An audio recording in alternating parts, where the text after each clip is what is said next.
Hello, it's Danny. Welcome to a whole nother awesome review. Today I'll be reviewing Hemlock Grove Season 3.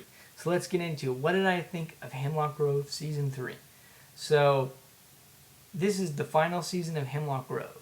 To me, Hemlock Grove is kind of like the godfather of the series. It's not as good as Godfather 1 or 2, or Hemlock Grove Season 1 or 2.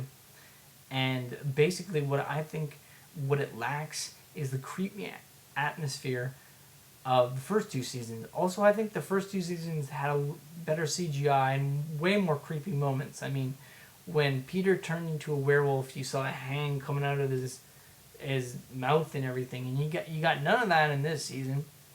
And that's kind of disappointing, basically. And you have no creepy like dream moments like you got in season 2 and everything. And that's also disappointing. So spoiler alert, I'm going to spoil the ending here, so go watch Hemlock Grove Season 3, then come back here. Alright, so here we go. So at the end of Hemlock Grove Season 3, we get a battle between Roman and Peter. And basically, Peter wants to get revenge because Roman killed his Destiny, his cousin, by accident well, first he punched her in the face, and she fell through a glass table, and then Roman just decided to snap her neck, basically, and he murders her in front of his half-sister, who he didn't know was his half-sister before, anyways. So that makes Peter want to get revenge on Roman, and then there's this whole thing where, Peter, rips Roman's heart out and eats it, and that's not very satisfying. It would have been cool if Roman got that awesome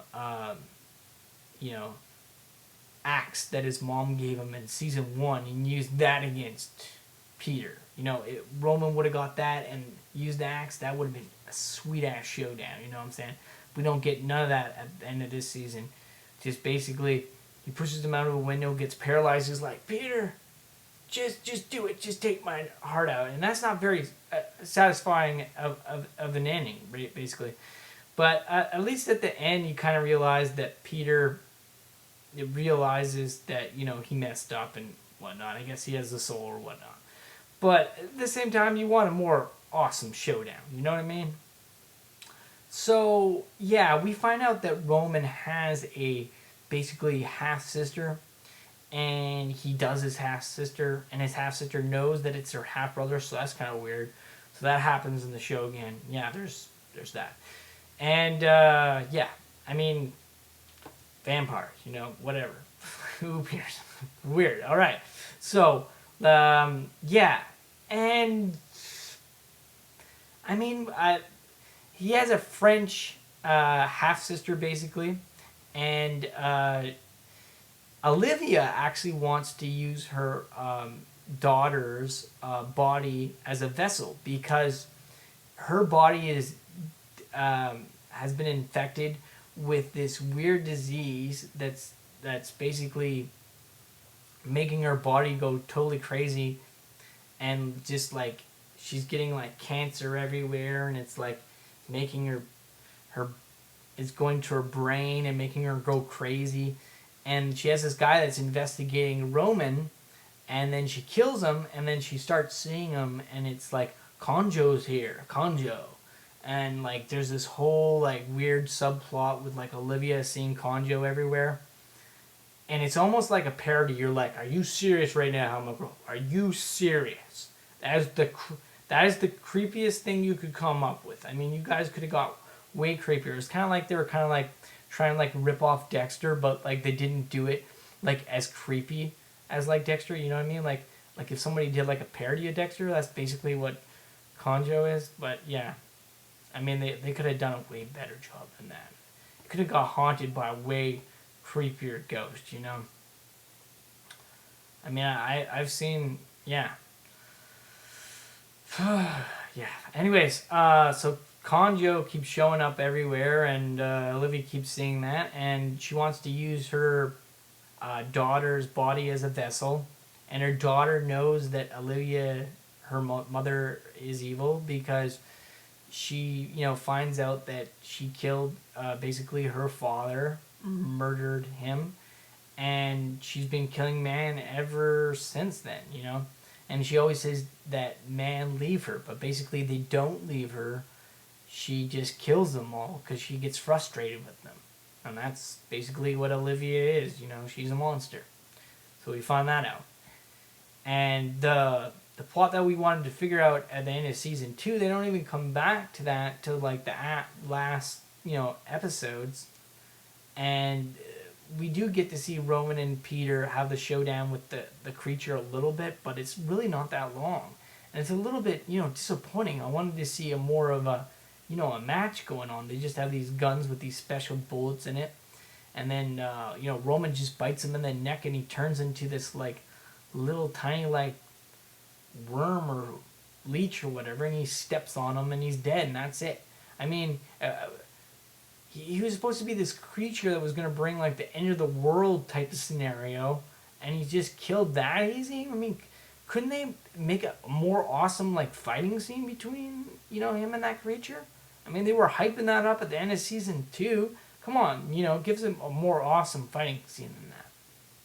I thought that the fighting scene between Roman and Peter could have been more epic too, personally. And also there was way more creepy, like, dream sequences in, like, season 1 and 2. The only cool thing that we get to see in this season is basically we get to see Dr. Price's backstory, that he was, like, abused by his father and put in this, like metal chamber, basically. And then every time he would mess up on a piano, Dr. Price's father would take him and put him in there, and then he grows up and he locks his father in that, that chamber, and then, that little metal chamber that he has. And he's like, that's the last time I saw my father. Like, that was a pretty creepy moment. That was actually interesting to see. But it would have been more interesting to explore Olivia's backstory. We just get these things about Olivia wanting to be an actress and being on stage and everything, and people throwing flowers at her. I mean, how interesting is that? Would have been more interesting if Olivia was going crazy, seeing Conjo, and having these flashbacks of her past when she killed her husbands. That would have been way cooler. Why didn't they put that in season 3? That's what I would have did. Also, season 1 and season 2 are way gorier on a gore level. And the baby in season 2 is way creepier than season 3. That baby was doing some weird things, like hypnotizing, like, the freaking, like, babysitters and everything, and that baby could do anything it wanted. That's why it was in a soundproof room. And then they take the baby out of the soundproof room and gets a new babysitter, and the baby doesn't do anything weird at all in the season. The baby's just seen as, like, a normal baby, and that's a vampire baby that has powers to hypnotize people, with mind control.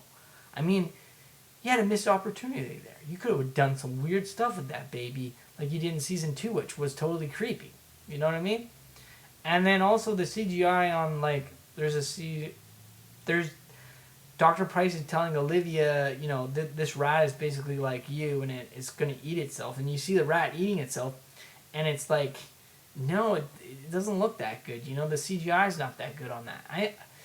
I gotta say the CGI was way better in season 1 and 2. Way, way, way better.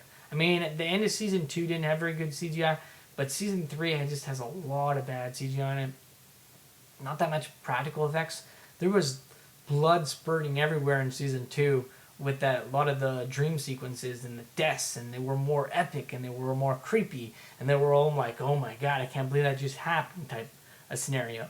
And this season there's a couple scenes like that, but there's nothing really creepy like season 1 or 2, basically. So if I'm going to rate season 3 out of 10, I'm going to give it a 6 out of 10. Is it a good season? Yeah, it's alright, but it's not half as good as season 1 or season 2. So I'm going to give it a 6 out of 10. And I'm going to say season 1 and season 2, I'm giving those a 10 out of 10, as you see in my previous videos. And I'm giving this one a 6 out of 10. But yeah, I mean, if you're a fan of Hemlock Grove, it's definitely worth checking out. And please do watch all the episodes. It is worth watching. Seeing the showdown between Roman and Peter, and I guess the reason why Shelley is like the only one alive at the end of the show is basically because Shelley is like the only person in the show that's not flawed, because Peter is flawed, because in a way Peter causes Destiny's death by lying to her, telling her things that aren't true, and that causes her death because she goes to Roman and asks him about the strippers and offends him, and then Peter punches her in the face and she falls through a glass table, and then he snaps her neck. So in a way, Peter caused her death by just telling her all these freaking lies and pissing Destiny off, basically. She was either going to get killed by that mafia type guy who she found out killed her boyfriend that was going to be her husband, that was friends with Peter. So like Peter's friend was going to marry Destiny, right? Except he was getting involved with drugs and all kinds of stuff, right? And he caused a whole bunch of people's deaths, basically, in his gypsy organization and everything.